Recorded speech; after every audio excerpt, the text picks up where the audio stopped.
അഞ്ചാം ഘട്ട തിരഞ്ഞെടുപ്പ് ഇന്ന് അതായത് മെയ് 20 നടന്നുകൊണ്ടിരിക്കുകയാണ്.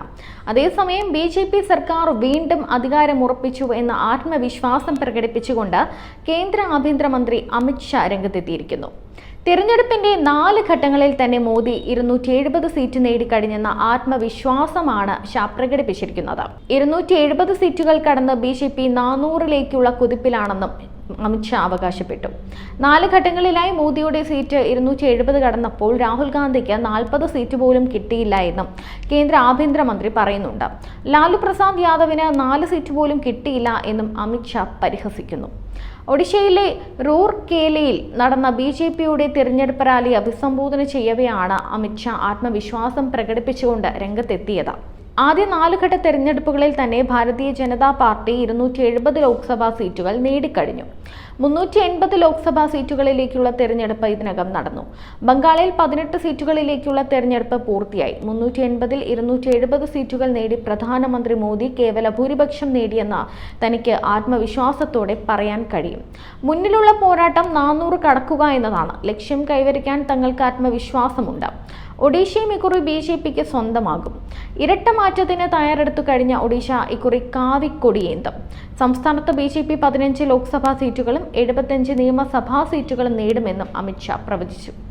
അങ്ങനെ ഒഡീഷയിൽ ബി.ജെ.പിയുടെ നേതൃത്വത്തിലുള്ള ആദ്യ സർക്കാർ രൂപീകരിക്കുമെന്നും കേന്ദ്ര ആഭ്യന്തരമന്ത്രി ആത്മവിശ്വാസം പ്രകടിപ്പിക്കുന്നു. ലോക്സഭാ തെരഞ്ഞെടുപ്പിന്റെ 5ാം ഘട്ടത്തിൽ ചൂടേറിയ പോരാട്ടമാണ് നടക്കുന്നത്. 5ാം ഘട്ടത്തിൽ രാഹുൽ പടയെ തോൽപ്പിക്കും എന്ന വിശ്വാസം ബി.ജെ.പിക്കുണ്ട്. 8 സംസ്ഥാനങ്ങളിലും കേന്ദ്രഭരണ പ്രദേശങ്ങളിലുമായി 49 നിയോജക മണ്ഡലങ്ങൾ ഈ ഘട്ടത്തിലുമുണ്ട്. മൊത്തം 695 സ്ഥാനാർത്ഥികളുടെ വിധിയാണ് തീരുമാനിക്കുക.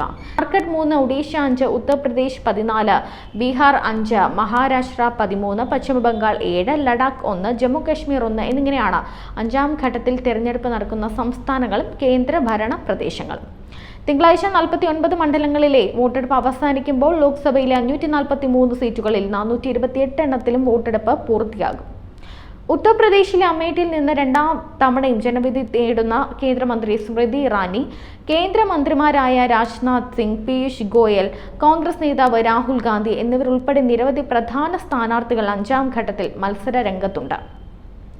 രാഹുൽ ഗാന്ധിക്കെതിരെ റായ്ബറേലിയിൽ സ്ഥാനാർത്ഥിയ യു.പി. മന്ത്രി ദിനേശ് പ്രതാപ് സിംഗ് അതിശക്തമായ പ്രചാരണമാണ് അഴിച്ചുവിട്ടത്.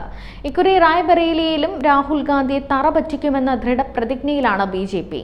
ഇതോടെ ഗാന്ധി കുടുംബത്തിന്റെ അവസാന കോട്ടയുടെയും വേരിറക്കുമെന്ന നിശ്ചയദാർഢ്യം ബി.ജെ.പിക്കുണ്ട്.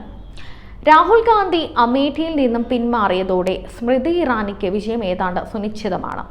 എത്ര ഭൂരിപക്ഷം എന്നേ അറിയാനുള്ളൂ. അതുപോലെ അയോധ്യ ക്ഷേത്രം നിൽക്കുന്ന പ്രദേശം ഉൾപ്പെട്ട ഫൈസാബാദ് മണ്ഡലവും ശ്രദ്ധാകേന്ദ്രമാവുകയാണ്. ഇവിടെ ബി.ജെ.പിയുടെ ലല്ലു സിംഗ് 3ാം ജയം തേടി മത്സരിക്കുകയാണ്. അയോധ്യ പ്രാണപ്രതിഷ്ഠ ഉൾപ്പെടെയുള്ള സംഭവ വികാസങ്ങൾ ലല്ലു സിംഗിന്റെ ഭൂരിപക്ഷം ഉയർത്തും എന്നാണ് പ്രതീക്ഷ.